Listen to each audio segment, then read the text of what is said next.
And we are live. How's it going, everyone? It's IPC, and as always, I am joined here by my dear friend, J-Man the Dual Blade. Hey everyone, how's it going? So, we are going to continue reading off some more Japanese urban legends, and then afterwards, well, we're actually going to, we're gonna pick off which ones were the best ones. As you can see, the page is a little bit different. Look at that. They just updated it. Must be because of me. So now I've lost my place. I've completely lost my place. How dare you, you boomer? Well, I can't help it. They changed the website. It's not my fault. Okay, I believe the last one was Red Crayon. Yeah, it was Red Crayon, but which was the other one? Huh? Let's. Well, luckily I have the previous place. Okay. After Red Crayon was White Stream. Lightstream. Let's see. Where is Lightstream? White Stream. Oh, White Stream. Hang on. Let me. Hang on here.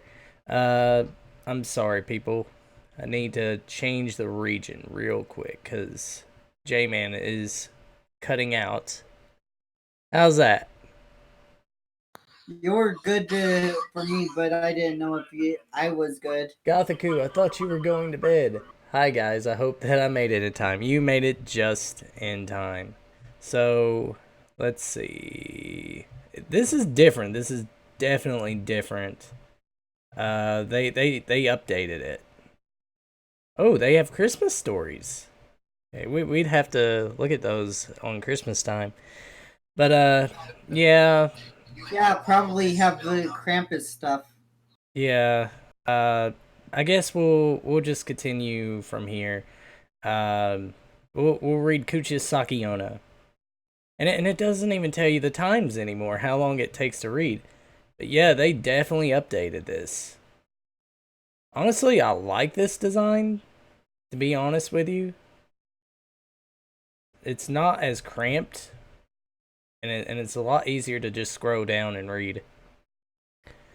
My only gripe is they don't have the times.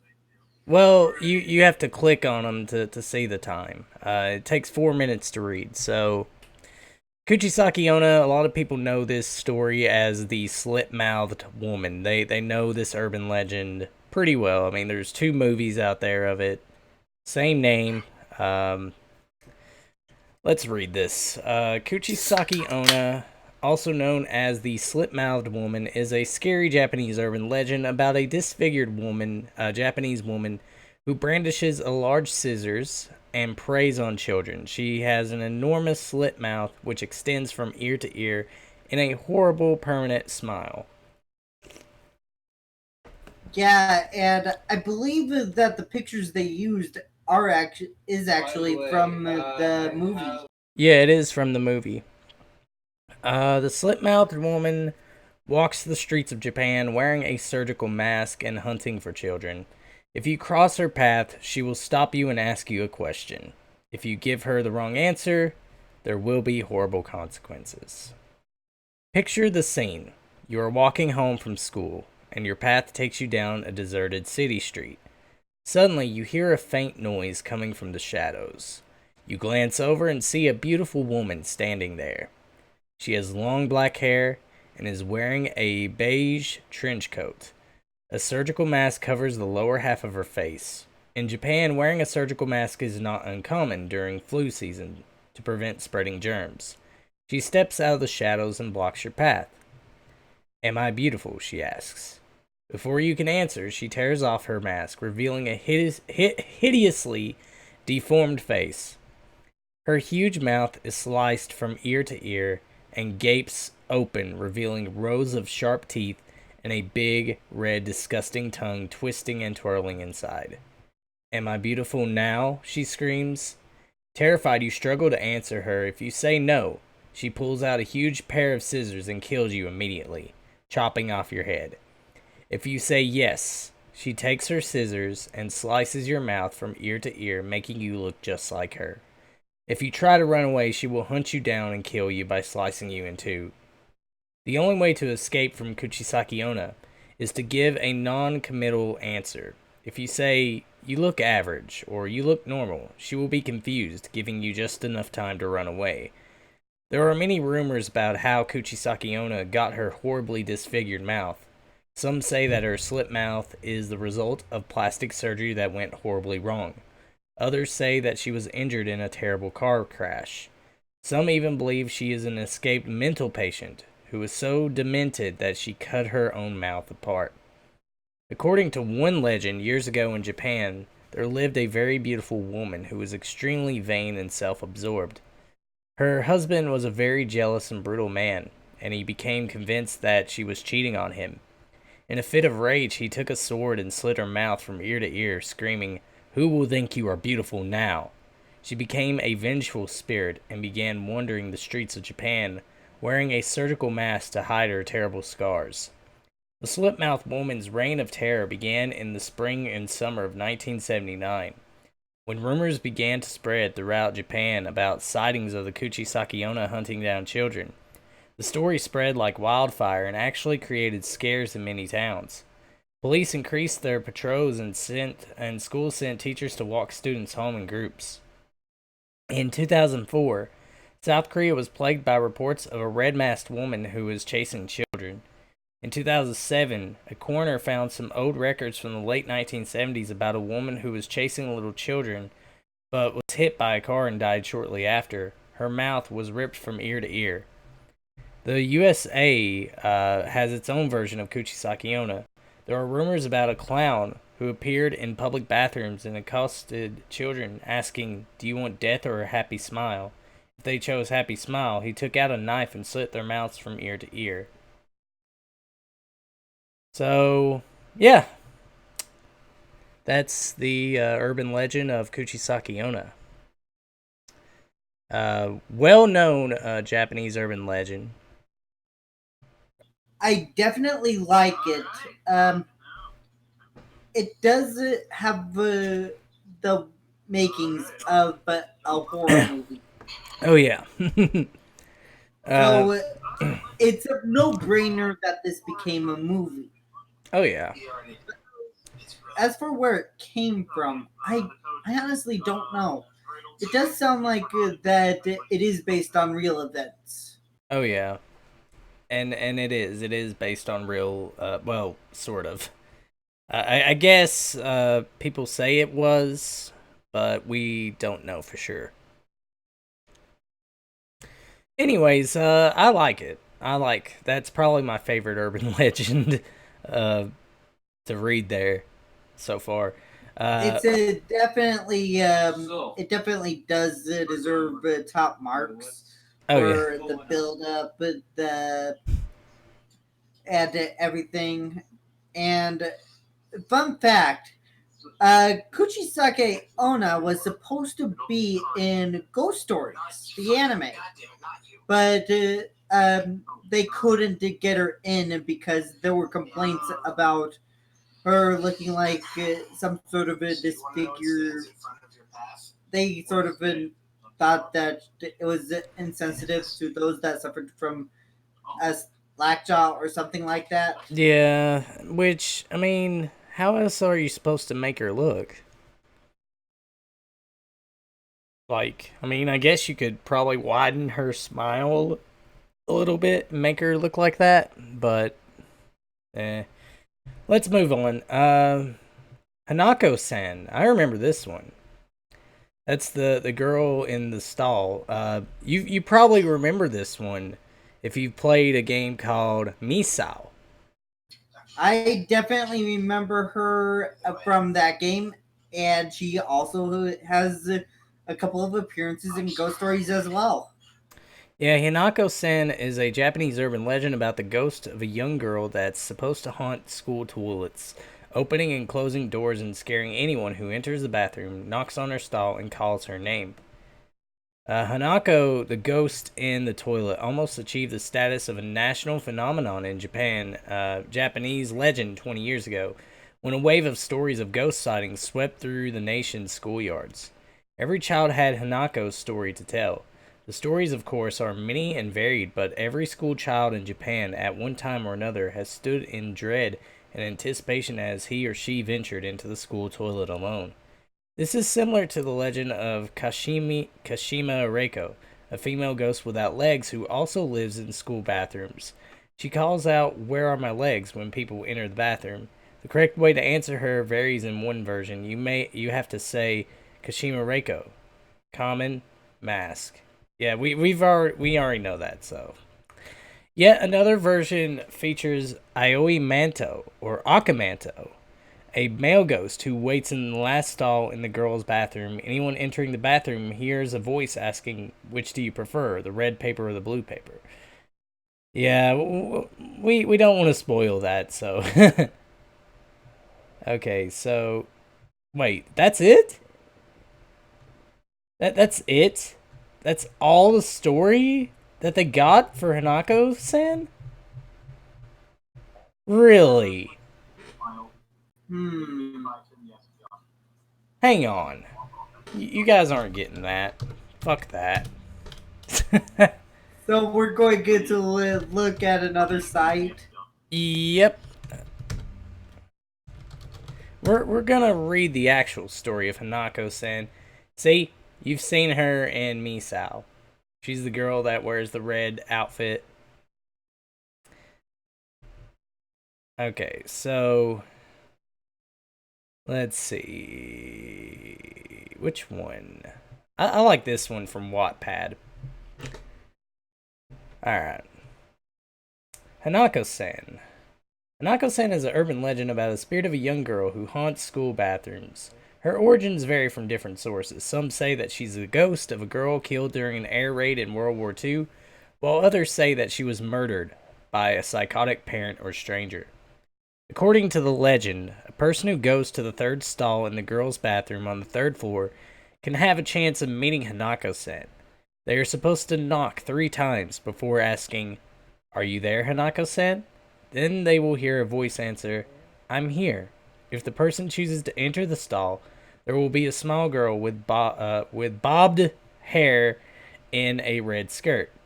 Fortunately, she is relatively harmless and only has her go set on scaring people. She might scream loudly or open and close doors extremely fast while throwing around toilet paper, but that's about it. The worst thing that has happened in some variations of the story is that she shoves the victim's head in the toilet. In other words, she's basically the Japanese version of Bloody Mary, with very few exceptions. Hanako-san is a popular and widespread urban legend in Japan, and school children play it often as a rite of courage. Sometimes students will even dare each other to do it in the middle of the school day. Many people have written first person stories about Hanako-san to make them look like eyewitness reports, even though they are almost entirely made up. This kind of writing is similar to reports written about Slender Man and Kune Kune, where they write stories to make them seem realistic and terrifying. So maybe, if you see Japanese children in shows or a book or something like that playing this game, now you know what they are actually doing. Maybe if you're still in school, you can even play Hanako-san yourself. And there's also multiple versions of this. Depending on what you do. There is some stories that talk about her, you know, killing you, like dragging you into the toilet, which is basically into the depths of hell if you try to run away. And there's also a version that if you knock on the bathroom door 3 times, a giant lizard will appear and eat you. That one's new. Yeah, there's many versions of Hanako-san. I prefer the version where she just scares you. Yeah, in Misao, she kills you. So, yeah, they follow that version. What did you think of that? I like Hanako-san. She, like I said, I do prefer the version that scares you because that means there's potential that she's just that playful ghost that wants to just mess with you a bit. I prefer that version, but I wouldn't mind the Ghost I'm just Stories chewing on version this. because of how helpful Hanako was in that anime. So I'm mixed. Teke Teke is next.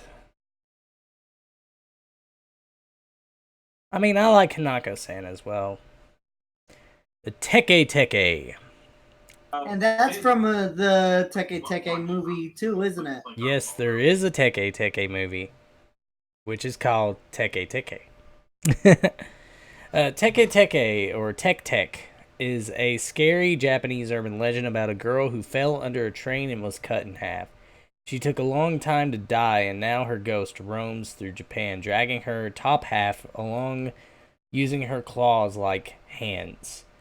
Her claw-like hands. Every time she moves, she makes a teke teke sound. That's why she is called the teke teke. Alright, so there is a story about a young boy who was leaving his school one evening when he heard a noise behind him. Looking back, he saw a beautiful girl sitting at a window.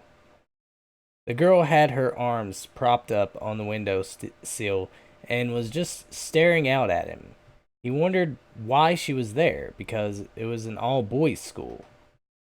When she saw him looking back at her, the girl smiled and hugged herself so that she was holding her elbows. Then suddenly, she leaped out of the window and landed on the ground outside. The boy realized with horror that she was missing the lower half of her body. She made her way towards him, clawing along the ground and running on her elbows, making a teke teke teke teke sound. The boy was filled with terror and revulsion. He tried to run, but he was frozen to the spot. Within seconds, she was upon him, and she took out a scythe and cut him in half, making him into one of her own. When kids tell this story, they warn each other about Teke Teke. They say she carries a sharp saw or a scythe, and if she catches you, she will cut you in half, and you'll become just like her. She is said to chase children who play at dusk. She is also known as Bata Bata. Again, the sound of it running on its elbows, or the girl that runs on her elbows. It also sounds similar to the story of Kuchisaki Onna and the story of Kashima Reiko. The American version is called Click Clack. Yeah, whoa. Yeah, the Teke Teke is... Yeah. You don't want to mess with the Teke Teke. Definitely not. It's clear there is no friendly version. He's actually being nice about it. Yeah, there is one version I heard of her where she was raped on a railroad track and she was left there, and the train ran her over. That's one version I've heard. There's plenty of versions of this story, so I like it. I like Teke Teke. This one, my friends, this one is called Cowhead or Gozu. I was telling J-Man about this story last night before we actually streamed. I mean, there is actually a movie called Cowhead. And I guess that's where this image is taken from. And this is a very popular urban legend. So, the Cowhead story, or Gozu, is a Japanese urban legend about a scary story that is considered the scariest horror story ever written. It is supposed to be so terrifying that you will die or fright after hearing it.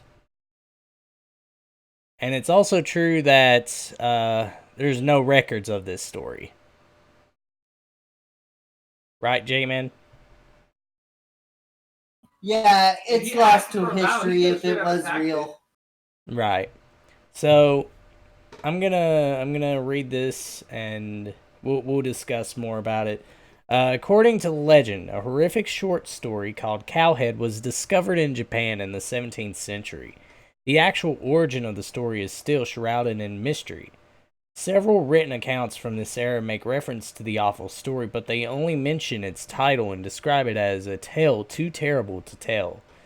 Rumors state that upon hearing the dreadful tale, listeners were overcome with a terror so great that they trembled violently for days until they finally died from fright.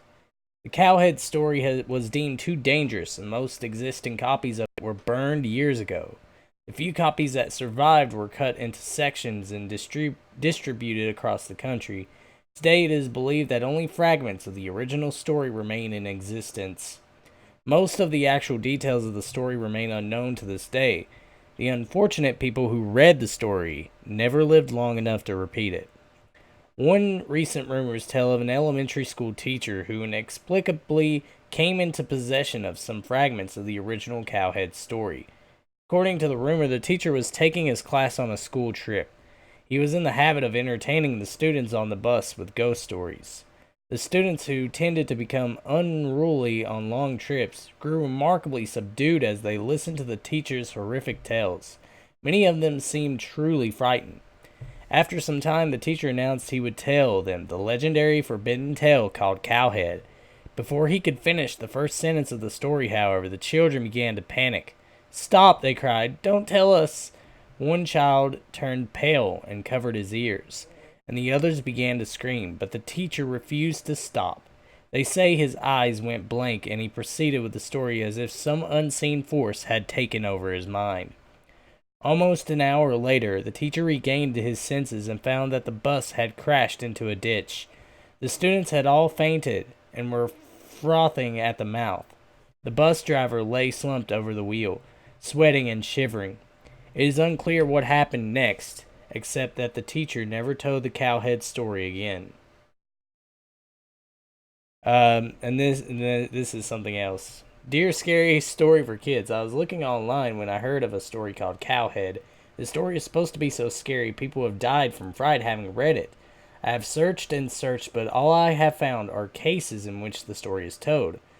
Apparently, a school teacher told his students the story and they passed out. I don't easily get scared, and I really want to know the actual story. Thanks. Scary for Kids says, "You won't find the Cowhead story on the internet, especially not in English.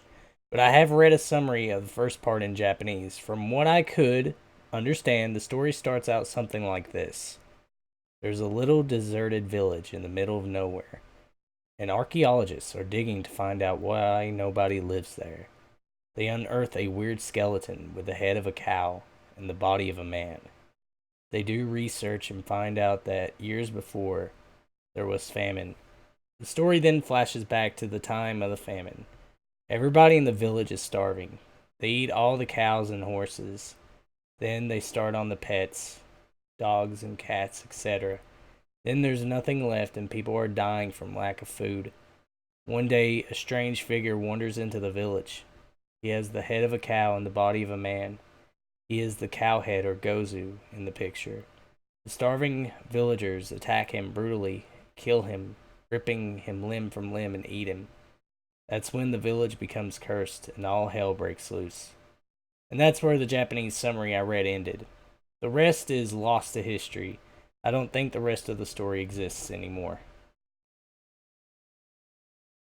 So, what do you guys think of that?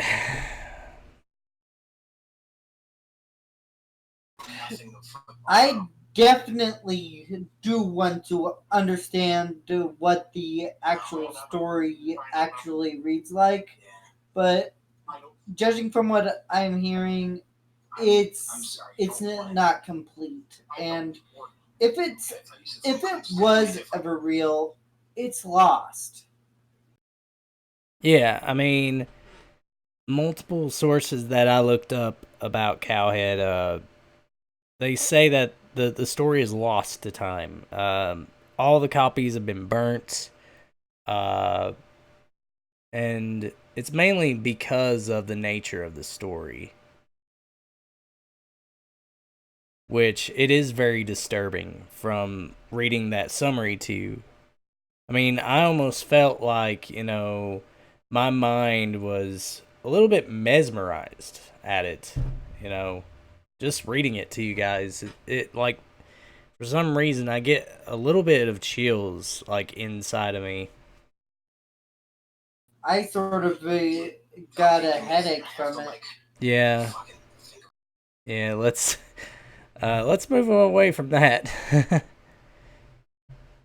Like, it was almost like my mind sort of blanked out for a second while reading that. And I'm not making this up, people. I wish I was. Mm. Like, my mind just went blank for a second while reading that. Alright, so But at least we're not on a bus. This one does not want to open. This is called Hikiko-san. Hikiko-san? I'm gonna look it up. If some of these won't load up, then I'm gonna Kiko-san. I think that's how you spell it.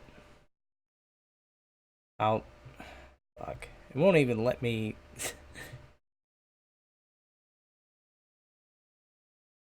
Ikiko. Okay. Ikiko-san. Okay. As long as you're not looking up hentai. I'm not. Trust me. Sorry. Alright, so here's what I was able to find of that.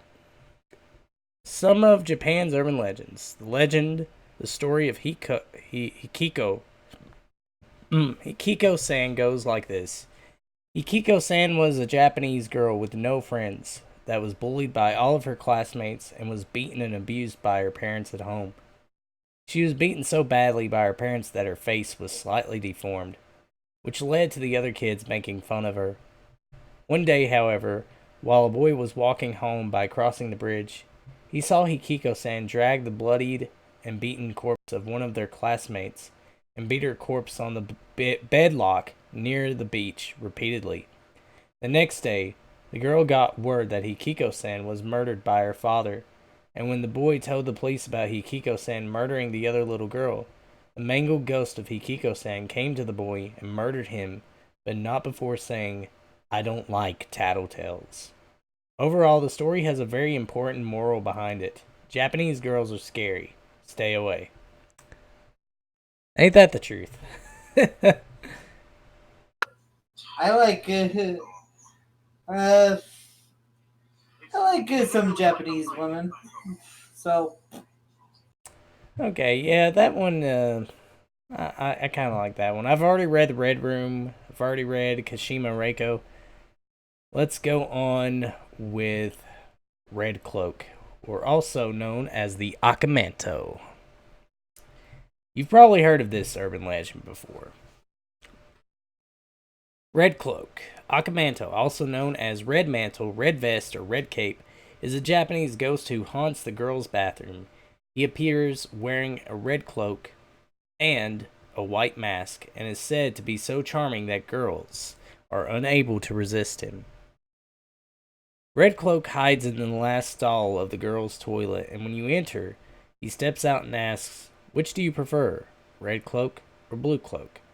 If you say red, he slits your throat or chops off your head, and the blood flows down your back, making it look like you're wearing a red cloak. If you say blue, he grabs you by the neck and chokes you until your face turns blue and you die of suffocation. Don't even think about asking for a third color. If you do, the floor will open up beneath you, and pale white hands will reach up and drag you down to hell. One school ghost story tells a young girl who heard a voice coming from the toilet next to her saying, "Shall we put on the red vest?"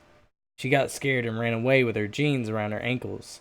She told her teacher what she had heard, and the police were called. A policewoman went into the bathroom while her partner waited outside. She heard the same voice asking, Shall we put on the red vest? The policeman, listening at the door, heard her answer, Okay, put it on. Suddenly a loud scream was heard, followed by a thump. When the partner opened the bathroom door, he found the policewoman lying dead on the floor. Her head had been cut off, and the blood on her clothes made it look like she was wearing a red vest. In Japanese, this murderous ghost is known variously as Akamanto, or Aomanto, or Akahanton, or Iohanton. Some people say that years ago, Red Cloak was a young man who was so handsome that every girl immediately fell in love with him. He was so awesomely beautiful that girls would faint whenever he looked at them. His beauty was so overwhelming that he had to hide his face behind a white mask.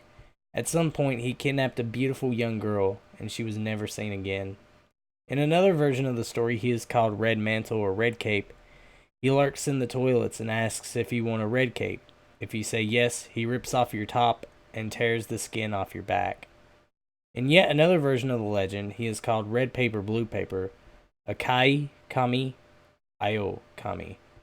Girls who go into the bathroom hear a voice coming from the last stall. It asks, do you want red paper or blue paper? To answer red means a bloody death by being skinned alive. To answer blue means to have all the blood drained out of your body. Still, more versions involve a bloody hand emerging from the toilet and trying to pull you in. Blood raining down from the ceiling, being drowned in blood, and having disembodied white hands grabbing you and choking you to death. In the funniest version, if you answer yellow, he will force your head into the toilet and make you smell pee. Yuck. Well, at least you live, though. What do you think of that one? Well, considering I've been aware of this one for years as well, I do like it. But I do know there are other versions out there. I mean, just look at Ghost Stories, for instance. I think they took a lot of inspiration from this urban legend. Right. In the second episode with Akagami Agami, where there's just this hand ghost in the toilet. It keeps on asking for red paper or blue paper, and third color, boom, you're sent to the afterlife. Right. Janie said, thank you for telling us about Vega, Street Fighter origin story. Vega is actually from Spain. He's not from Japan.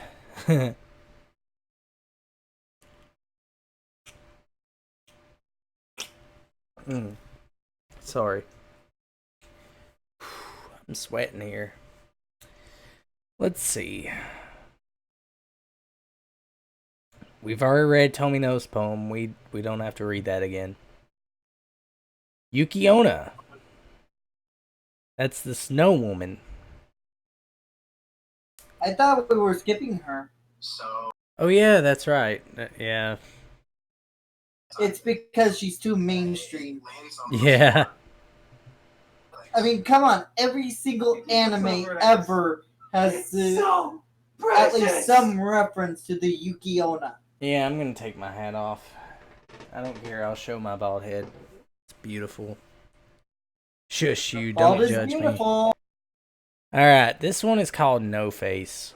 This Japanese urban legend is called No Face and is about Nopar Abo.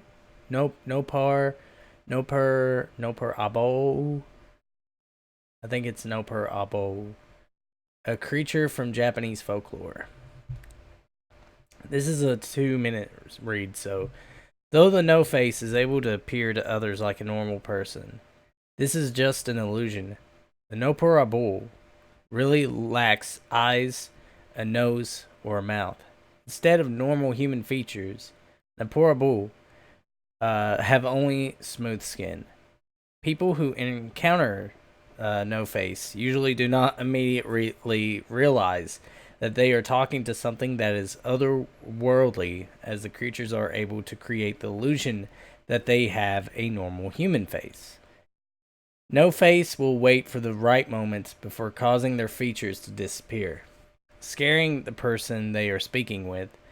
People usually run into no faces at night in lonely rural settings, although they can appear anywhere as long as the area is deserted.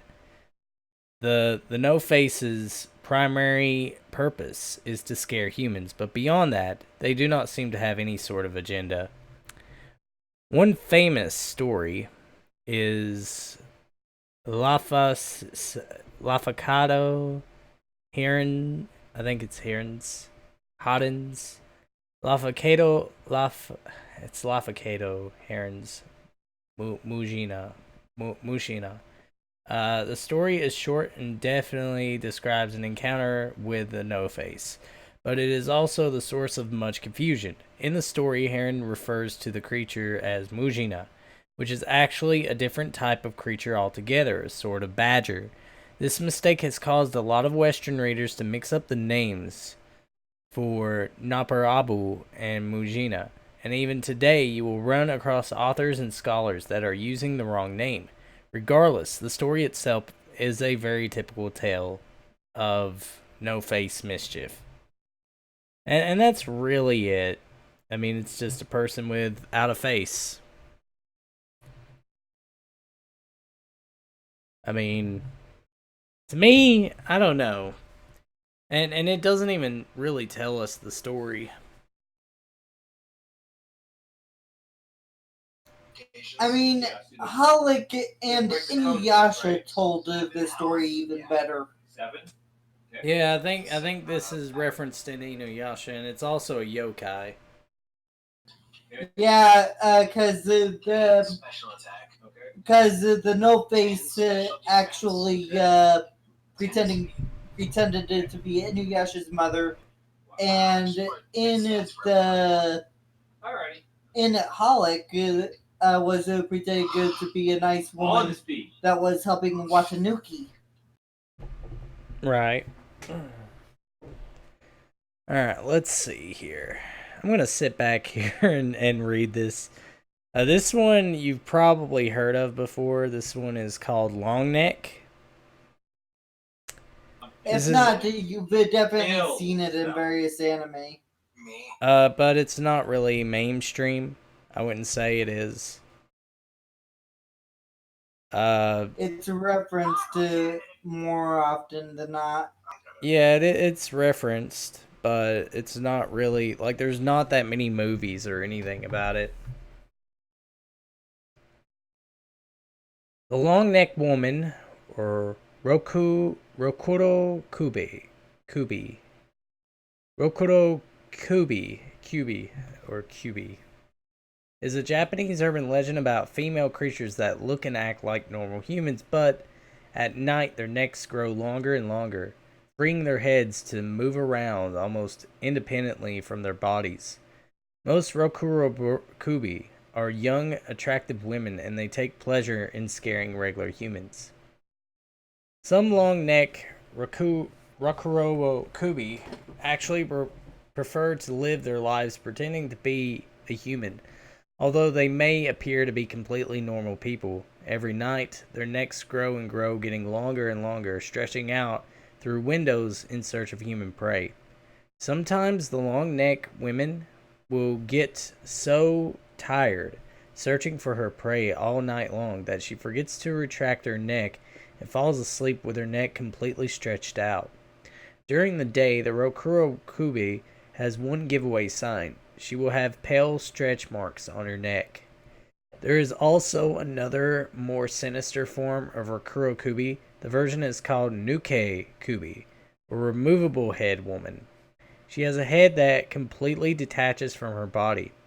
The disembodied head then flies around in the air at night searching for humans to eat.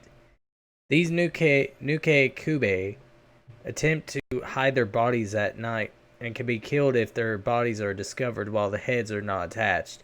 In fact, if you find a Nuke Kubi's body without a head, you should hide the body so that she can never find it. Okay. What do you guys think of that?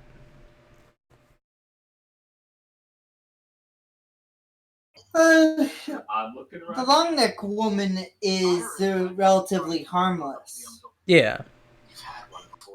So it's no wonder she's not mainstream. But the removable head woman, that's freaky. Oh yeah. I think I have seen one movie about that. I can't remember which one. I think it was from the movie called House.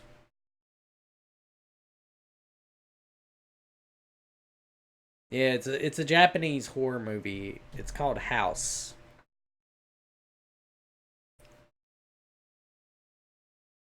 Okay. Not gonna read that one or Sadako. We already know about that. 8 feet tall. Nope. Yeah, that's too long.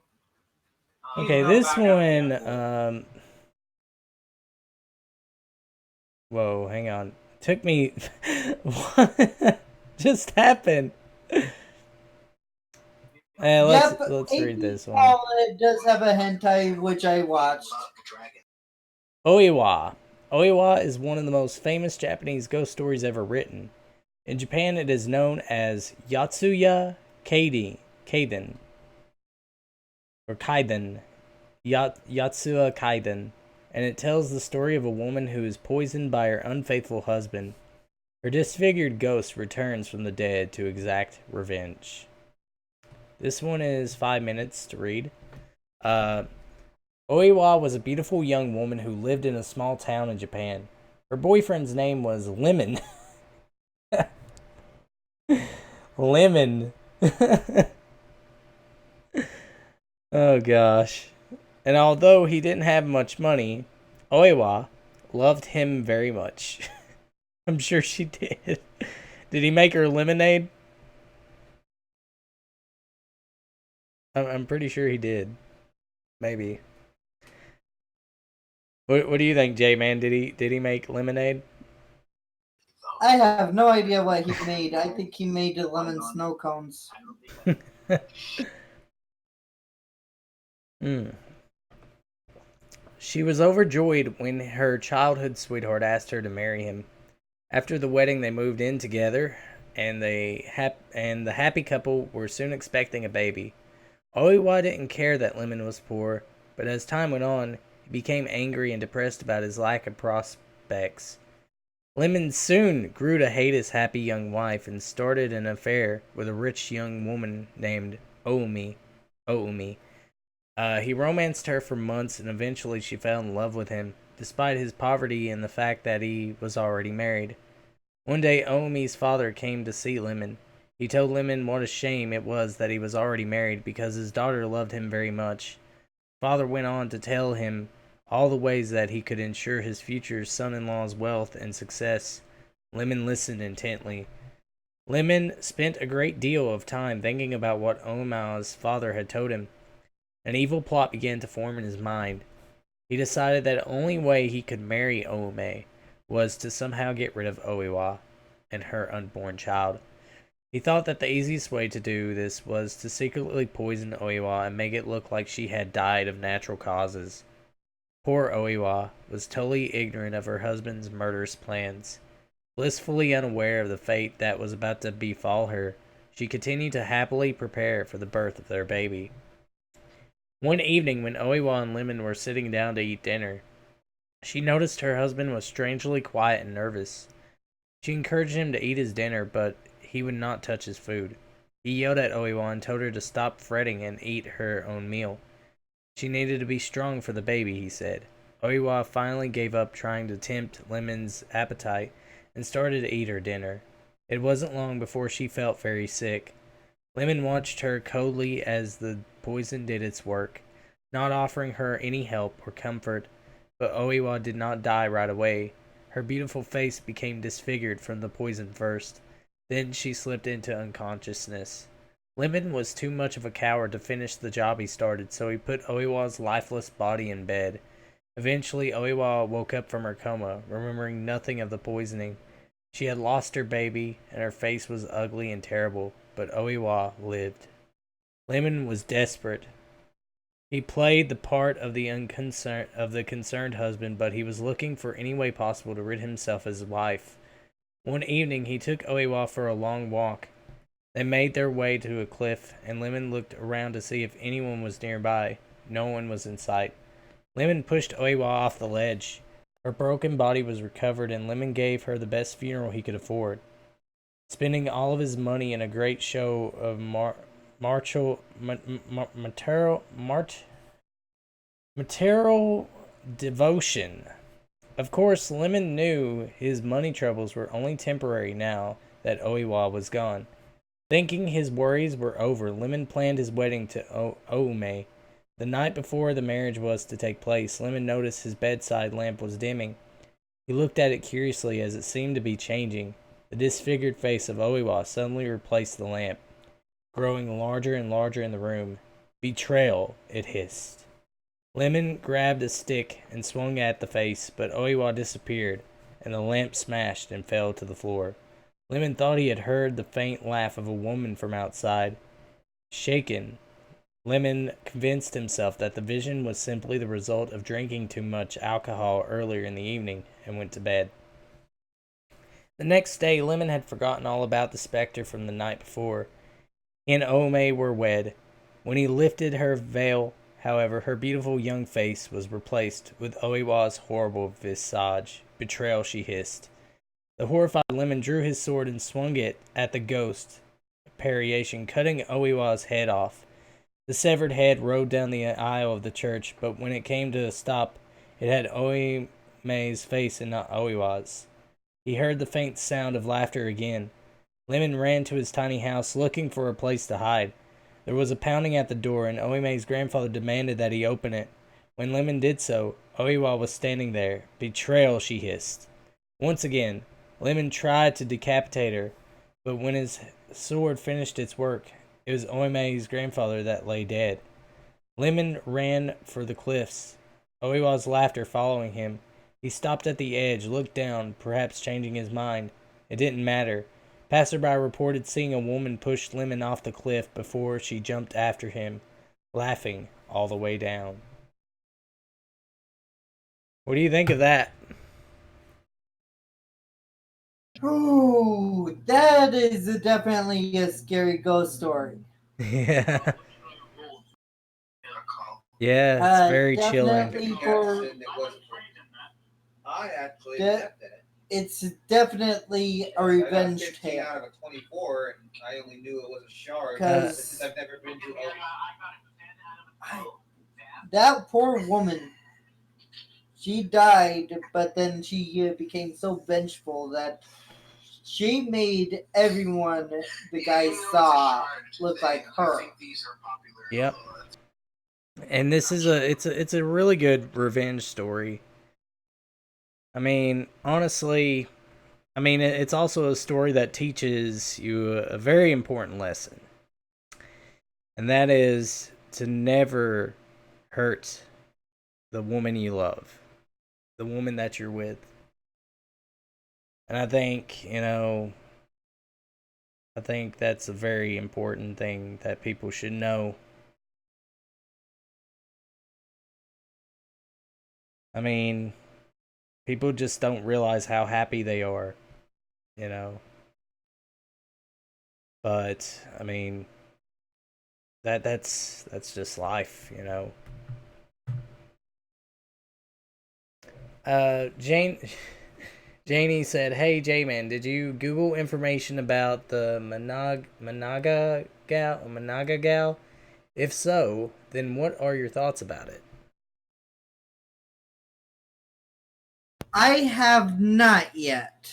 I restarted the channel. I probably can dig up something in my spirit book, and yes, I do have a book full of spirits, fairies, demons, stuff like that. I could probably find it. Yeah, this story doesn't want to load up.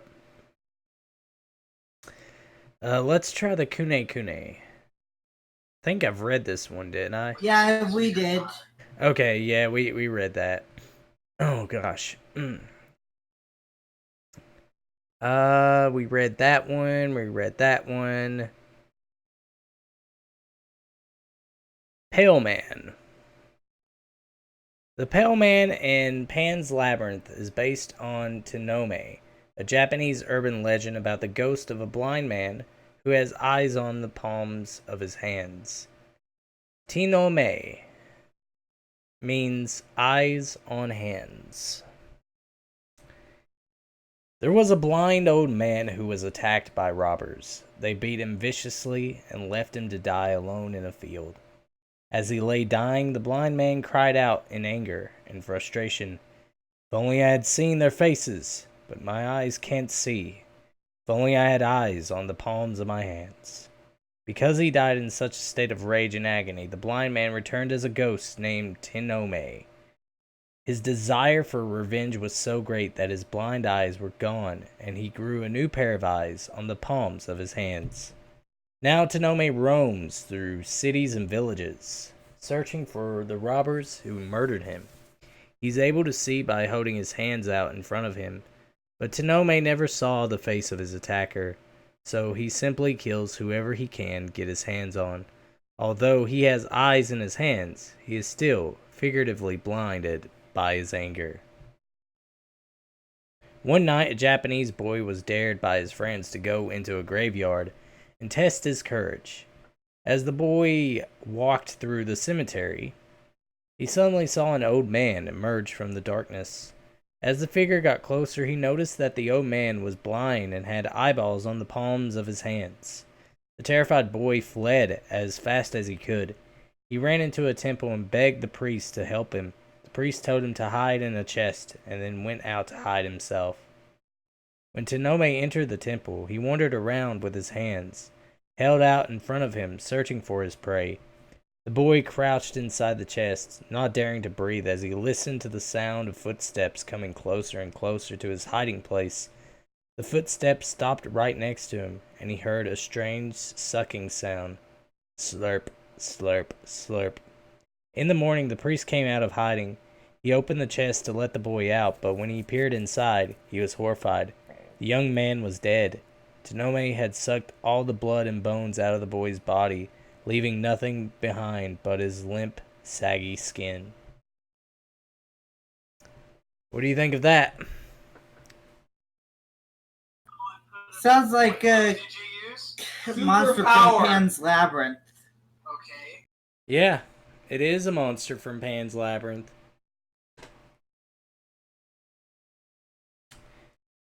Which I have yet to see that movie, actually. Me either, but I do know that that picture is from Pan's Labyrinth, though. Yeah. Oh, I said that, but I didn't. I might need to actually check that out one night. Okay. By the way, I am currently looking into that monster, the Manananggal, or whatever it's called. So far, it seems like a vampire-like creature that splits itself in half in order to devour organs, fetuses, stuff like that. Alright, this one is called Gashado Kuro. Gashakudoro. Gashado Kuro is a giant skeleton from Japanese folklore. According to the Japanese urban legend, the large skeleton is made up of the bones of people who have died from starvation. You've probably seen this before.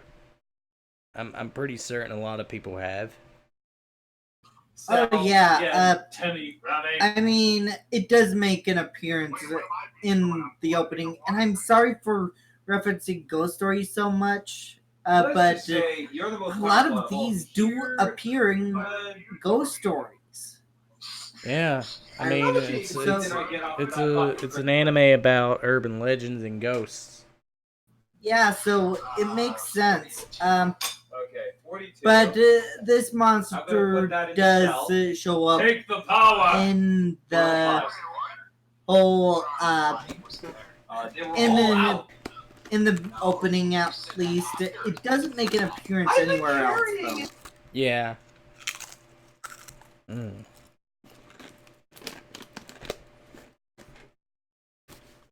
Oh yeah, I'm eating stacks, by the way.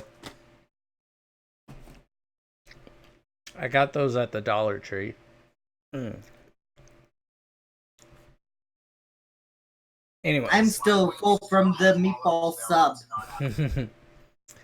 Alright, so I'm trying to move this out of the way. The Gashado Kuro wanders around the countryside at night looking for prey. It is almost 90 feet tall and grinds its teeth, making a gache gache sound. The giant skeleton towers so high above the ground and walks so quietly that he can be almost invisible. That sounds crazy, don't it? Oh, yeah, but then again, it is a skeleton. Right. If you hear a ringing in your ears, it means Gasha Shodokoro. Gasha. I can't even say it. It means Gasha Dokuro. I think that's how you pronounce it. Gasha Dokuro. It means Gasha Dokuro is near. The Gasha Dokuro is created from the bones from people who have died of starvation because of the horrible way they died and the fact that their bodies were not properly buried. These people have powerful grudge against the living. Their bones gather together to form a giant skeleton. It is filled with vicious anger and rage that can only be satisfied by drinking the blood of the living. If Gasho Dokuro sees you walking along the road at night, it will reach down with its bony fingers and snatch you off the ground. Then it will bite your head off with its giant teeth and drink the blood that drains out of your decapitated body.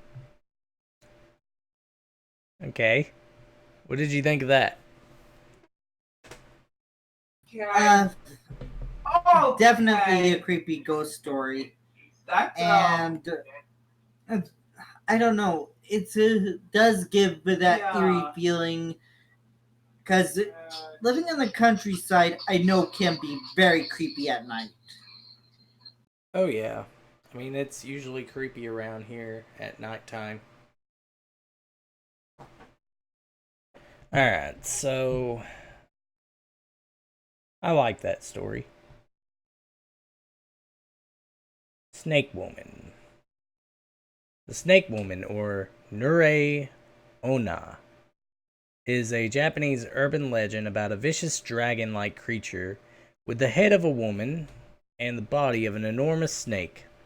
She has creepy snake-like eyes, long scaly arms that end in claws, sharp fangs, and long, beautiful hair. The Snake Woman haunts the shoreline and preys on unsuspecting swimmers and fishermen. When she spots her prey, she rises from the water and paralyzes her victim with her eyes. She then uses her long snake-like tongue to suck all the blood out of her victim's body. Despite her incredibly length, Nure Onna can hide in deceptively shallow pools of water. She has even been known to use her beautiful face and hair to lure swimmers to their deaths. She bobs her head on the surface of the water and flaps her arms, pretending to be a drowning woman. When someone dives to save her, she rises up, snatches them with her claws, and drags them down to the murky depths. Once she has you in her sights, it is difficult to escape the grasp of the Snake Woman. She can suddenly spring great distances to grab you, so the best way to protect yourself against her is to avoid walking alone on the beach at night. What do you think of that one? it gets all like a I'm pretty sure there's a lot of hentai about this. Yeah. I'm pretty sure there is. That's all I'm thinking of. I'm sorry, but it does. I'm pretty sure there are quite a few hentai about this creature. Alright, let's see. Which one have I not read yet?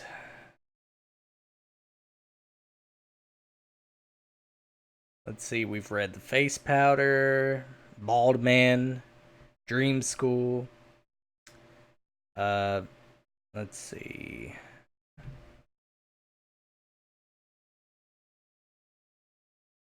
Demon Cat, we read that.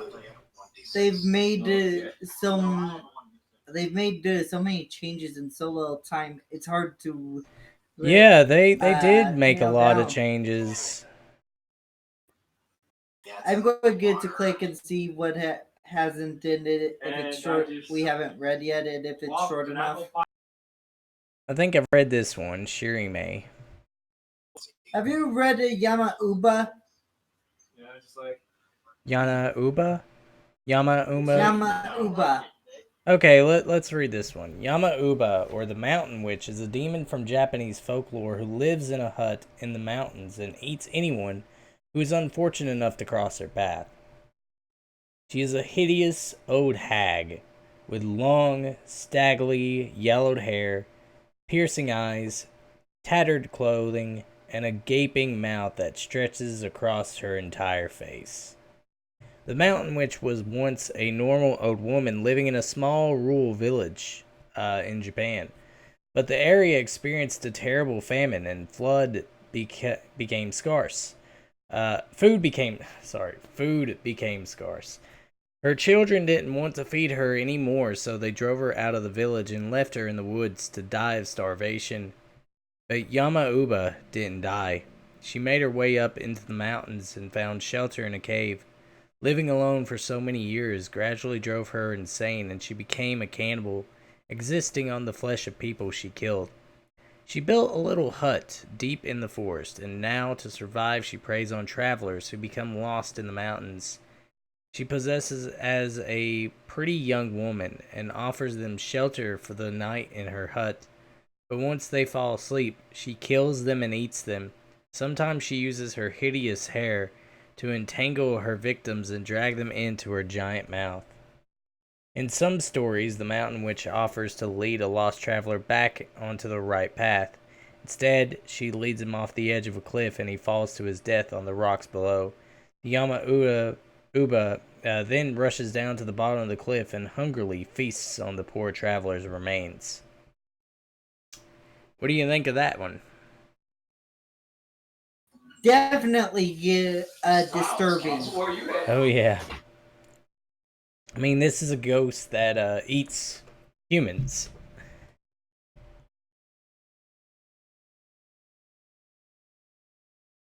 think I've read this one. Yeah, the Harinago. The Hario Nago. And I've read Human Dog. Fishing Boat. This one's 7 minutes. Ah, boy, that is a lot. I don't know if I want to read this one, though. It's a lot What of about reading. Japanese demons? Japanese demons? Yeah. Where is it? It's right next to Face Powder. I've read Face Powder. Japanese demons and ghosts from ancient mythology. I'll probably write longer individual pages about these monsters and creatures at a later time, but for the moment, here are some short descriptions of these evil spirits. The Honeona. Honeona is a skeleton woman. She hides her frightening form by keeping her back to you.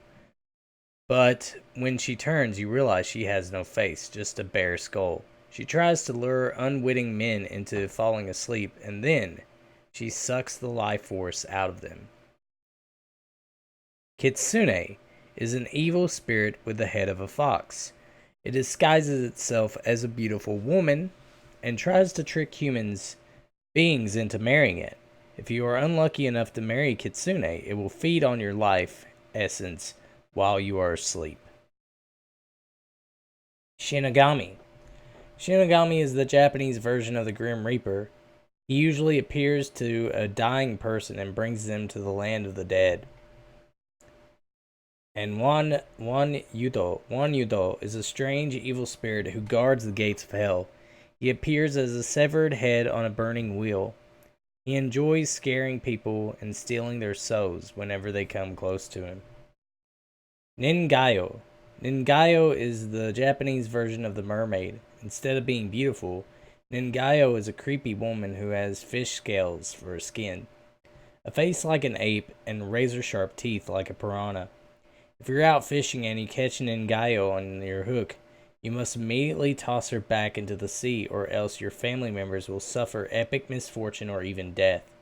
If you cook and eat Ningayo, you will remain beautiful and youthful for all eternity, but your family will die.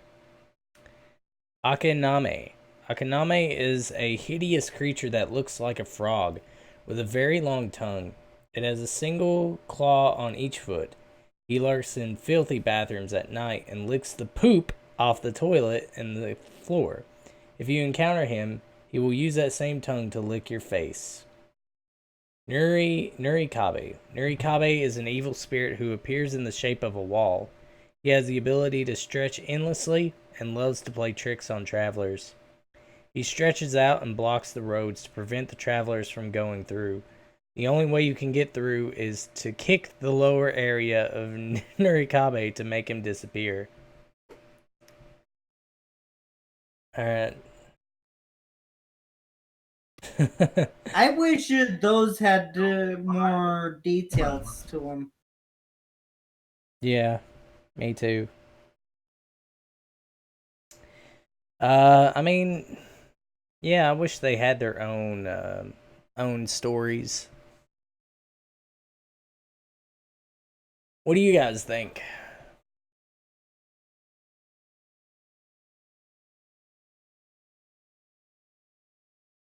I mean, chat, what do you think? That's something I'd like to know. There's only 3 people tonight? Gosh, how busy can people be on a Wednesday night?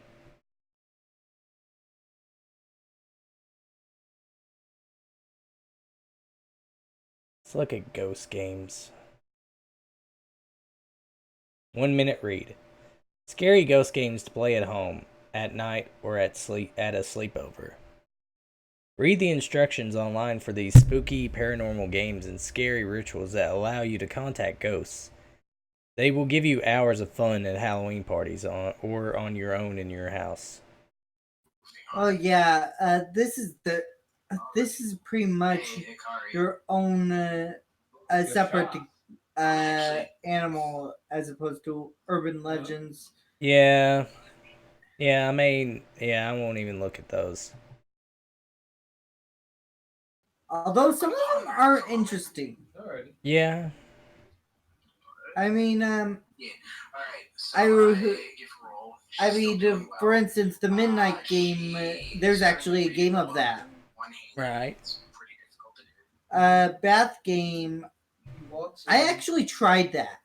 My voice is dreamy. I wouldn't tell I wouldn't tell someone that if I were you, Goth Taku.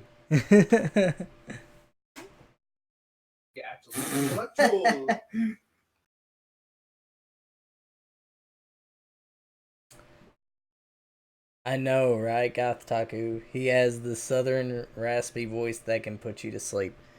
That's mean. That is mean. Oh boy! Oh boy! You're mean, Jane. I think that's actually supposed to be really really nice because your voice could be used in ASMR. How dare you make fun of my voice, Janae? How dare you? The white string. Let's read the white string. This might be it. The white string is a strange urban legend from Japan that about ear piercing. Oh, okay. During the 1980s, the legend was popular in Japan, and a lot of kids were afraid to get their ears pierced because they believed the legend was true.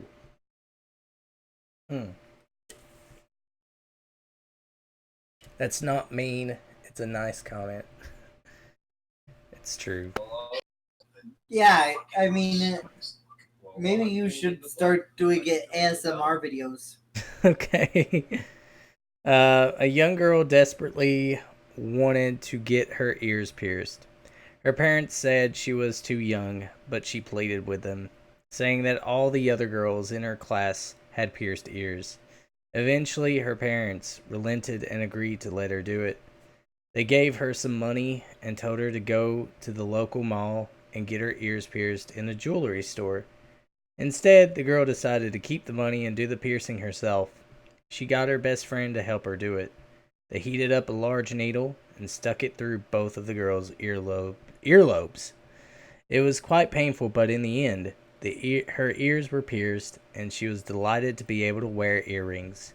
However, a few days later, the girl was in school when she began to feel pain in her left ear. Her earlobe was extremely itchy. During break time, she went into the bathroom and looked in the mirror. Her earlobe was red and inflamed. She began to scratch at it.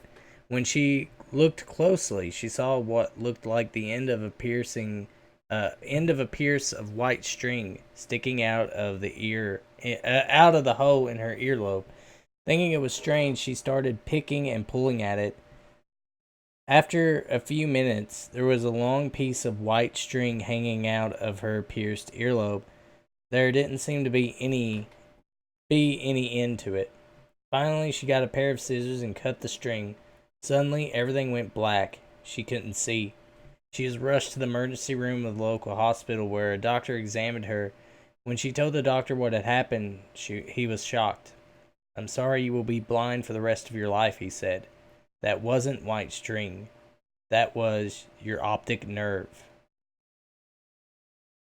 Damn. How did the optic nerve get out of her ear? That's what I'd like to know. Cause that is, I don't know. You have to be scratching really hard in order to get the optic nerve. Remember, Canvas, sis is always right. I'm 75% always right. I don't know where the other 25% has gone off to. Yeah, she is. Maybe. The other 25% probably look at Anime Matsuri or some other convention because I'm pretty sure it's all the way over there in Dallas. Yeah. But what do you guys think of this? I mean, it is creepy, it is. But it's creepy, but definitely not realistic. Yeah, because I don't think your optic nerve would come out of your ear. It wouldn't very easily, at least. I mean, the way they're showing it here.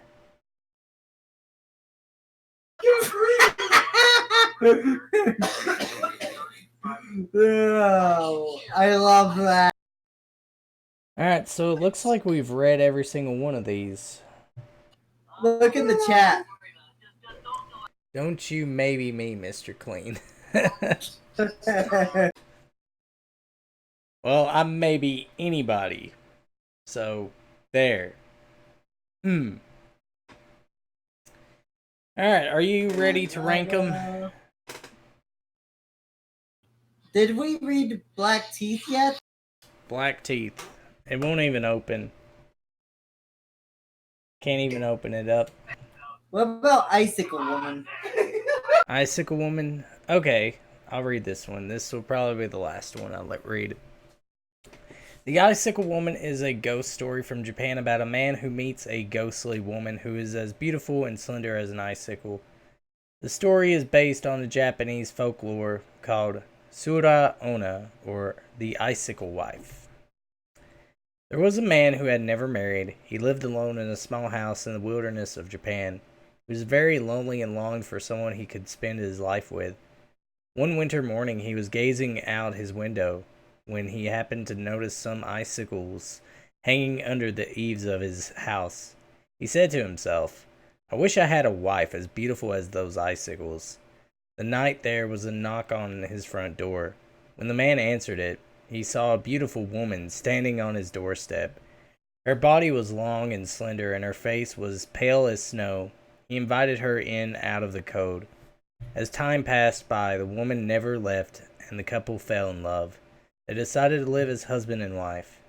There was just one small problem. The man noticed that his beautiful wife never took a bath. Whenever he tried to talk to her about this, she refused to discuss it.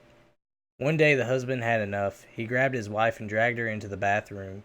They screamed and cried and tried to wriggle away from him. He threw her into the piping hot water, then left her there and slammed the door shut behind him.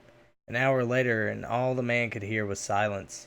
There was no splashing sounds coming from the bathroom at all. Thinking this was strange, he opened the bathroom door and peeked inside. It was empty. His wife was gone. All that he saw floating in the water was the hair comb his wife always wore. The man was heartbroken. He assumed his wife had left him and ran away. He decided to move on with his life. A few months later, he met a new woman, and they fell in love. She came to live with him, and they passed the months happily together until winter came around again. After a night of heavy snowfall, the man looked out the window and noticed a huge icicle under the eaves of his house. He went outside to knock it off, but there was a woman standing outside in the snow. He recognized her. It was his wife. Inside the house, the new woman heard a terrible, agonized shriek. She rushed outside and found the man lying in the snow. He was dead, and blood was spreading out through the snow around his head. A single huge icicle had pierced right through his eye and penetrated his brain. What do you think of that?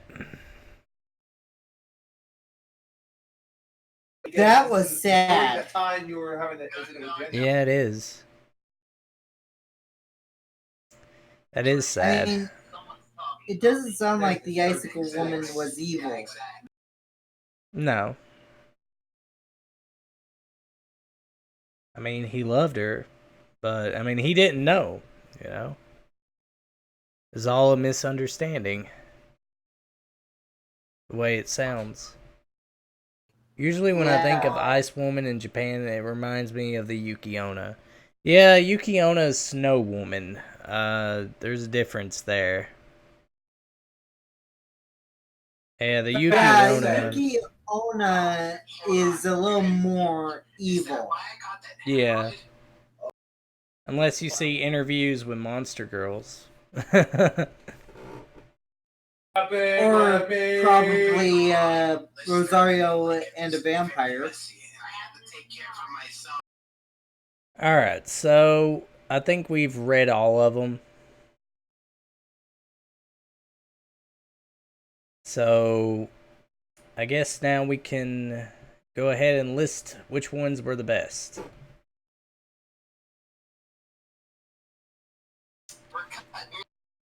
Alright, so... Alright. Let's see. I liked Kushisaki Onna. That one's my favorite one. I mean, it's obviously got to be on my list here. So my favorite is Himuro Mansion. Okay. So the number one spot for me is Kushisaki Onna, and the number one spot for you would be Himuro Mansion. Himuro Mansion.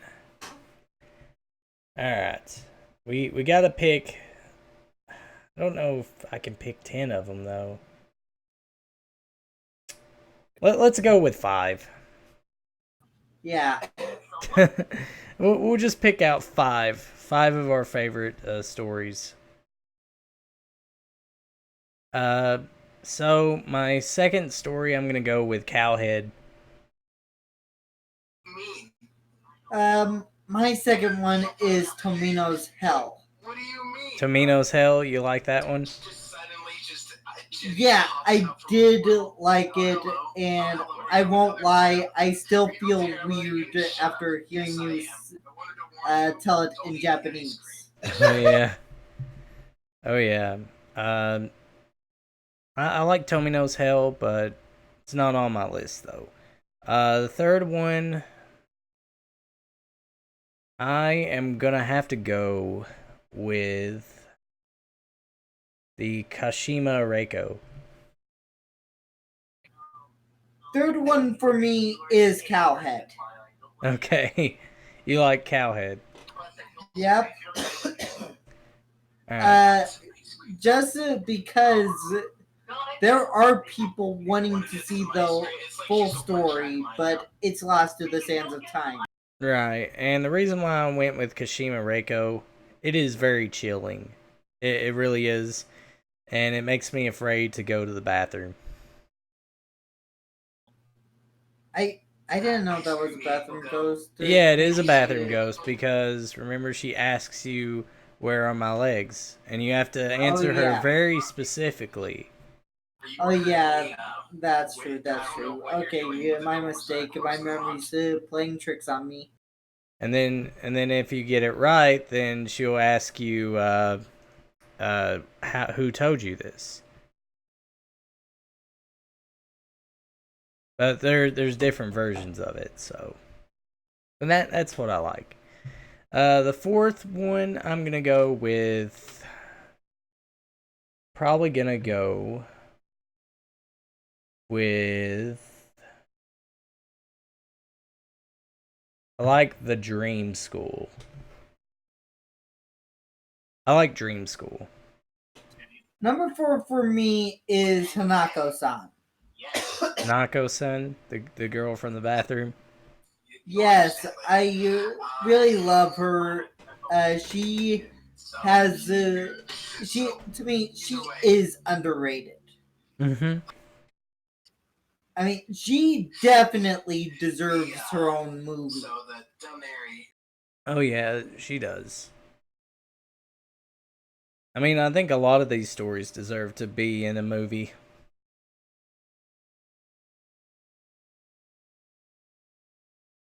Yeah, you didn't hear about the Hanako-san? Uh, you never heard that story, Guth? I just read it, didn't I? Yeah, we read it. He's just taking. Yeah, we read that one. The fifth one, I may go with. I like the red crayon, so I'm gonna go with red crayon. So we're at 5. Yep. Kuchisake Onna. Kuchisake Onna. Yep. You like the slit mouth woman? Oh yeah, I definitely like the creep factor from her. If it was like say sort of a waifu stuff, I did go with the different ones, but Kuchisake Onna is definitely scary. I like the red crayon because I mean it's definitely creepy and it has a chill vibe to it that I really like. So that's why I'm going with that. And that's really it in terms of favorites. The worst ones. I'm just gonna pick three. Three of the ones I thought were the worst stories. Let's see. I'm gonna go with White String as number one because it makes absolutely no sense at all. Like how can your fucking uh part of your eye optic nerve go through your earlobe? That makes no sense. Yeah, I'd agree with you there. First one for me is Don't definitely eat the ice cream. White String. It just makes absolutely no sense. The second one, I'm probably gonna go, and this is probably the unpopular opinion here. I do not like the I don't like the face powder one. I didn't really care too much about it. Uh, it's kind of stupid to me in a way. Now that I think about it,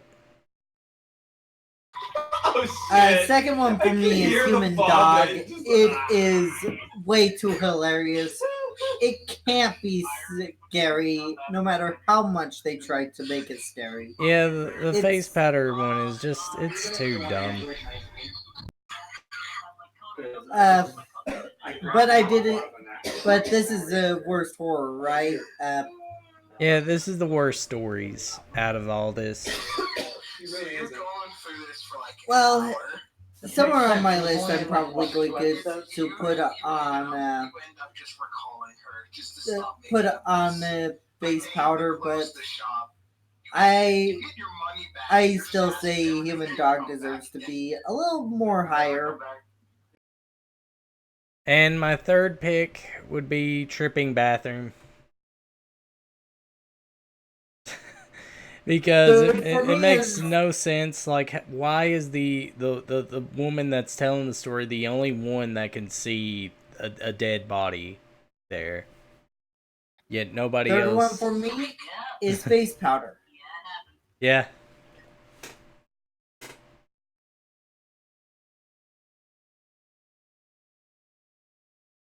Gosh, yeah, White String, Gashu Dokuro, and Face Powder. Yeah, I mean they're silly. Gashu Dokuro is kind of silly, but Tripping Bathroom one, I was upset about that one last night. I'm probably gonna put that as number one instead of White String. I'll put White String at number 3, and put Tripping Bathroom at number 1 because that makes no fucking sense. I hate that fucking twist in that story. Oh, I can see the dead body laying there. Nobody else can. and I thought, it was going to be a ghost tripping people. That would be funny. That would have been my favorite story. But nope. Yeah, it would have actually made a lot of sense too. Yeah, we have a ghost that's playing pranks on people. That would have been funny. But no, they fucking went with a dead body laying there. It's like, come on. Like, it's crazy. It's really crazy. But yeah, that's pretty much it. I mean, is there any other Japanese legends I am not talking about? If there's any. I honestly don't think we've read Arionago, or the one with the woman with the hair. I think it might be you're confusing it for Futakuchi Onna. Yeah, Futakuchi Onna. Yeah, we've read that one. Yeah, but I think you're confusing this hair woman with that. From damage. I hate to bring back this topic, but J-Man, what did you think of Crybaby Bridge? It's like, oh, hi there, guys. Crybaby Bridge. I know that if you put baby powder on the back of your car, He's just laying you there will unconscious see with a constant kids' sword of handprints fucking on it. electricity. It's like, And I do know that it is know what scary. she meant, but when he It entered really that room, is. oh boy, did he go. Cars stop in the middle of the bridge. You hear crying of a baby. You hear all sorts of weird stuff. You see weird stuff happening all the time on the bridge. So it's an interesting look into a haunting. Well, I actually got a good scary story for you guys. And this is actually a true story that happened to my mom, actually. And she swears that this is true. So, she was staying with her Aunt Ruth and Uncle Harold's house.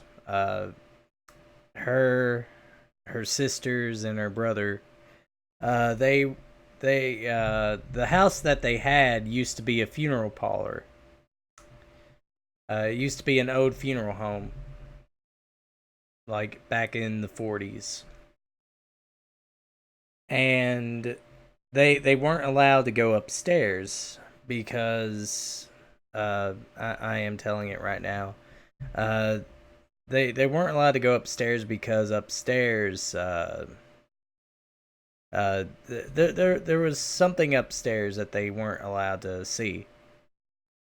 But anyways, one night they heard a knocking at the door. They answered it, and there was nobody there. Nobody was at the door. And you could hear a big bang sound coming from upstairs. And then, they heard a knocking again. And there was no one there.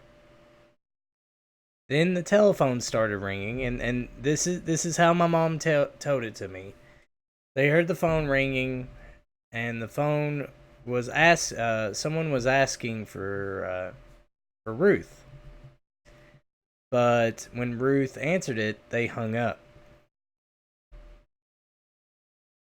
Then you heard, the bang kept getting louder and louder from upstairs. You kept hearing it, bang, bang, bang, bang, bang.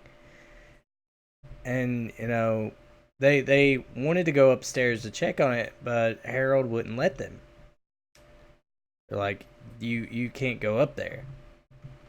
Plus, he said, we don't know what's up there. But they ended up sitting up all night. So they didn't get no sleep at all. So the next day, the next night, they thought that everything was calm, and then the same thing started happening again. It was really late at night when all this, stuff started happening. And, they got a knock on the door. Still no one was there. And, it was the same thing that was happening over and over. And they got scared. They legit got scared and wanted to go home. But then, all of a sudden, a coffin rode down the stairs. Like, it actually rode right down the stairs. And when they opened the coffin, BOO! What did you think of that?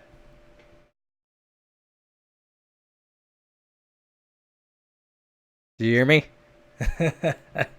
Yeah, I hear you. But yeah, that was the story. My mom says it's true. It actually happened, but I don't know. I mean, I probably didn't even tell it right, but my mom remembers it really well.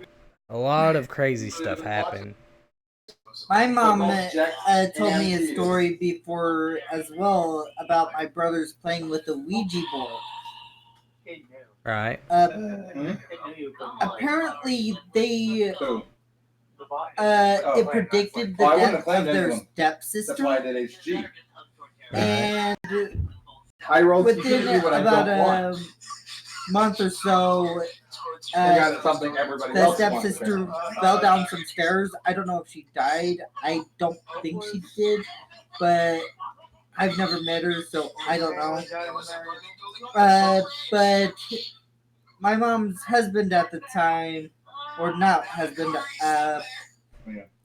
ex-husband What at the happened? time. He got furious with my brothers and threw out the Ouija board. Right. What? It's hard to hear you, dude, with all the background noise there.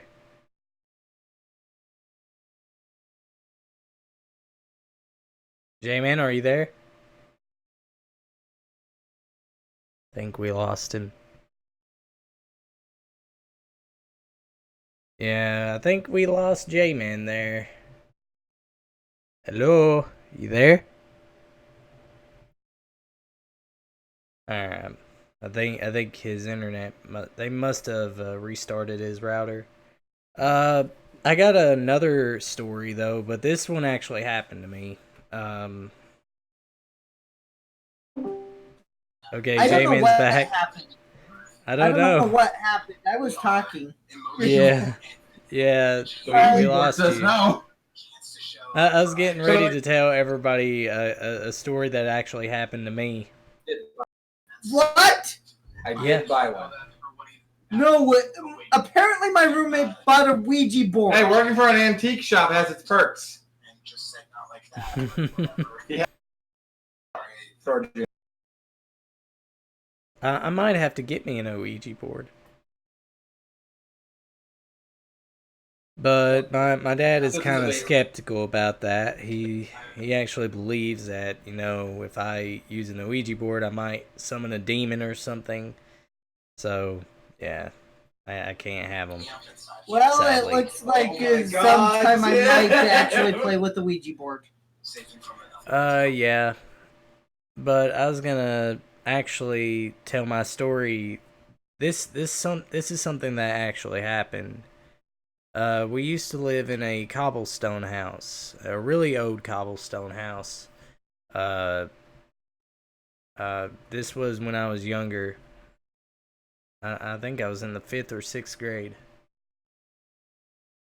But anyways, we had a old basement, which I loved going down in the basement, you know, because and the weird thing about it was always the coldest part of the house. Like, even when it was hot in the summertime, it was the coldest part of the house. It was really cold and damp, and not only that, you know, you felt like you were smothering. Yet there's windows and stuff around. I don't know why. It just felt so dampy and just, you know, and it always smelled bad. But I'm guessing it was because there was a flood that happened a couple years ago that actually flooded up the basement. But this is something I've always heard about the cobblestone house, was that it had spirits in it, that it was haunted. And at first I didn't believe it, you know. I was like, nah, there's no ghosts here. I don't believe in ghosts. I don't believe in spirits. But then one night I smelled something cooking on the stove. Like, it was just so odd that, you know, I mean, I thought Dad was cooking something, you know, because he always does that late at night. But when I woke up, you know, this happened on a school night, by the way. I was supposed to be asleep, but this was like 4 o'clock in the morning, and everyone was asleep. So when I went in the kitchen to look, there was no one there. No one was in the kitchen. And the stove was off, yet you could still smell, you know, someone cooking something, or you could hear it as well. And I remember the next morning I woke up with these weird red marks on me. Like, I had like a red mark on my elbow. And then, you know, those marks would turn into scratches. Like I had a scratch so big on my arm here. Like people would always think, maybe I'm doing that in my sleep. Yet I've never had that issue at all before I, moved into that house. And, I thought maybe I stumbled into some poison ivy or something, but I'm not allergic to poison ivy.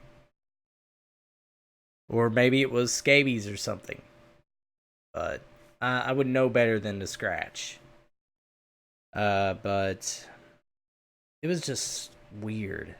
Like, the room always felt so cold, even with the heat on. We would keep the heat on, and the room would just stay so cold. Like, I had my own bedroom and everything, yet I just couldn't sleep in there. So I would, sleep with my dad in the living room. He would, he would sit up with me long enough, and then I would just pile up on the couch. But yeah, it was just weird. It was, I mean, I believe the house is actually haunted. And those ghosts, they want to hurt people. Um, Not only that, you could hear a woman crying. Like you could hear a woman crying. This would happen at 2 or 3 in the morning. It was odd. Which I thought the television was on or something, but no. It sounded like an old woman was crying. And you can hear people talking. It's just, I don't know how to describe it. And then one night I heard, them arguing. I heard the voices arguing.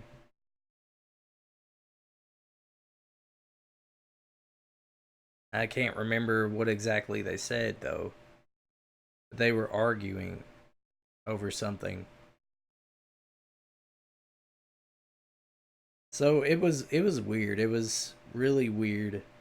And that's what made me start believing in spirits.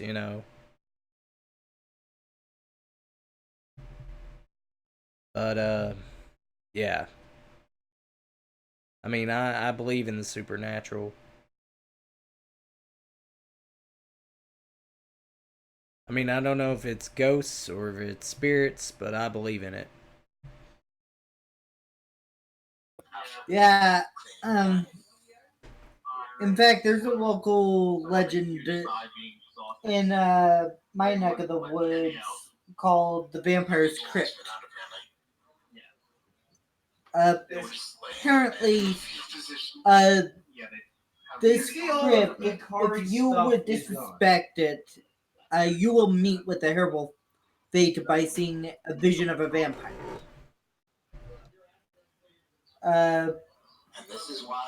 It will follow you until you die.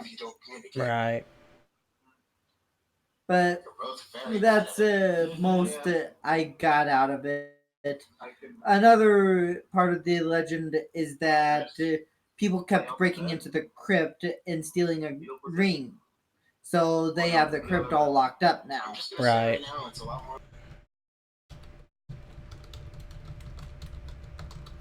Maybe the next time we stream, I want to do something like this, haunted places in Kentucky. And I want to and there's this book that I have. It's called Ghosts in Kentucky. Which I'm actually going to go to the library once it opens, and I'm going to check out some books that I used to read when I was younger.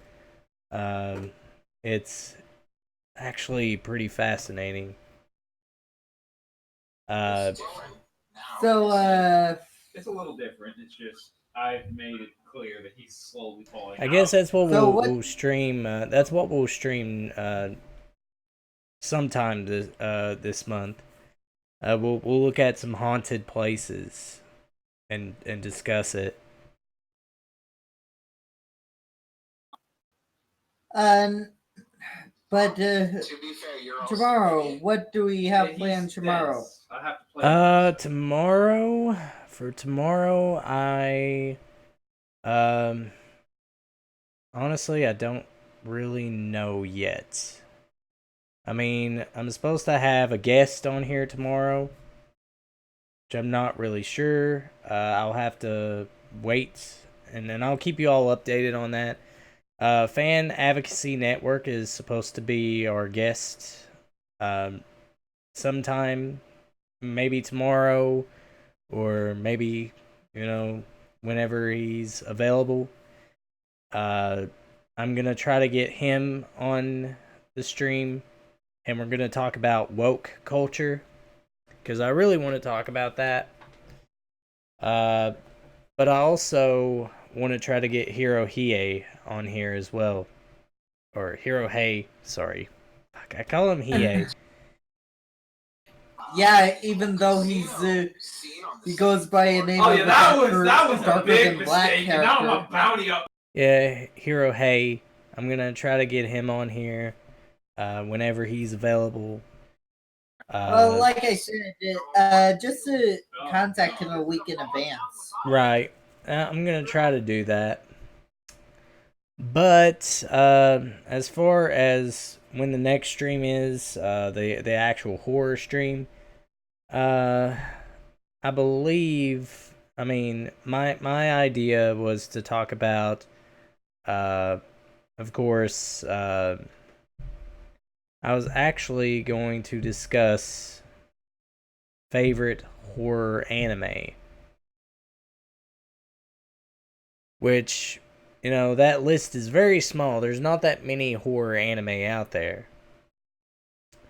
Yeah, Both of you were especially if confused you're on that. into the English So dubs. It's still not, it's If still you're not into the necessarily English bad for me dubs, then. you can actually find No, I was very gonna say the few. 60 counts for one thing. Subs you can find a lot more variety, but it's very limited. But honestly, I would like to do another type of another one of these type of streams here where we go over some stories here, especially my favorite type of stories is, of course, I'll show you right here, scary stories to tell in the dark. Legends? No, scary stories to tell in the dark, Ah, based Ooh. on the actual books. I've read the books. They can be very scary. What now? And I was gonna read a couple of them on here.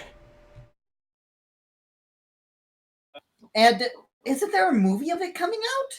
There's already a movie out. Yeah, it's already out. Yeah, I remember. I need It is already out, and it's really, really. I heard it's good. It is really good. It's actually scary. And what's it rated? I believe it is rated PG. It might be PG-13. But I would like to come back to this site and read some scary stories to tell in the dark. But let me find out. But really, Okay, so the for only horror the, that's the PG-13 that can is work a is 17 if out they of were 18. children's books meant to scare you. For the perception, That's the only time where horror. Yeah, it's PG-13. in- for perception.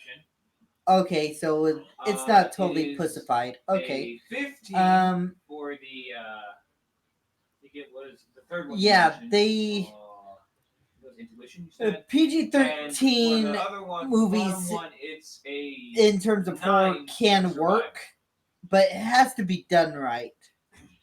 But yeah, I think that's what we might do sometime this month. We'll come back to this site and we'll read some scary stories to tell in the dark, and I'll share you guys some of my memories, because these books I would always check out all the time at the library. I remember the new version of it, they changed the artwork, which is so stupid. The artwork Why? looked disturbing. Why would they change it? Because parents got upset. Oh, this is too scary. You need to change the images. They're supposed to be horror stories. Of course, they're supposed to be scary. And the artist that did all this is really good. Yeah, definitely knows how to capture that horror element. Of course, you have scary stories to tell in the dark, more scary stories to tell in the dark, more tales to chill your bones, and even more scary stories. There's 4 books in the series. So, Yeah, I mean, I it's read definitely 2 a of good them. read. I read 2 of them, and they're really good. Your favorite character is Harold? Yeah, Harold the Scarecrow. Yep. But yeah, that's what we'll come back to sometime. For now, I'm thinking of ending the stream. Cause I'm getting kind of tired. Let's go ahead and end the stream. J-Man, where can people find you? You can find me on Twitch. Today I just did part 2 of Higurashi, and it's uploaded to YouTube. You can go ahead and check it out here. When they cry. And you can also find me on Twitter at JMan the Dual Lad. Dual Blad. Freaking Twitter never allowing the E. I don't know what it is, but they have a thing against E's. As for me, you can follow me on Twitter at Canvas Pirates. And be sure to subscribe to the channel. I have more plans for this month as we continue on with the month of horror. Halloween is coming up. This week, of course, is the Daniel Boone Festival. I'll be mostly busy throughout the day, so I won't be able to do much streaming unless I'm, by myself. But I'll probably be down at the festival, just, eating some food and having a good time and riding some rides. So, yeah. That's probably what I'm going to be doing this week. Which they got a lot of stuff up right now. Well, I don't have anything going on, so I may take this time slot. Okay. Well, I may look into the scary games. Then, because those things I know are probably the scariest of the Japanese urban legends. Right. Well, I'm going to try to play some games on Twitch. I'm going to try to get back into Twitch streaming. So, you could catch me there on Twitch, Pirate Canvas on Twitch. I might be streaming something. I might play Amnesia: The Dark Descent, or, I might play something scary. But I've just been so busy and so tired. I just, it's what happens when you take antidepressants. So, I hope you guys enjoyed this stream, and J-Man, it's been a pleasure having you on these streams. It means so much to me. I appreciate No problem, man. No it. problem. You guys have a good night, and keep the frights up, because Halloween is coming, and that's what I hope to do. I hope to keep the spooks, because I love spooks. October is my favorite holiday. So yes, expect more spooks. Spooks. You all have a good night. Good night, everybody.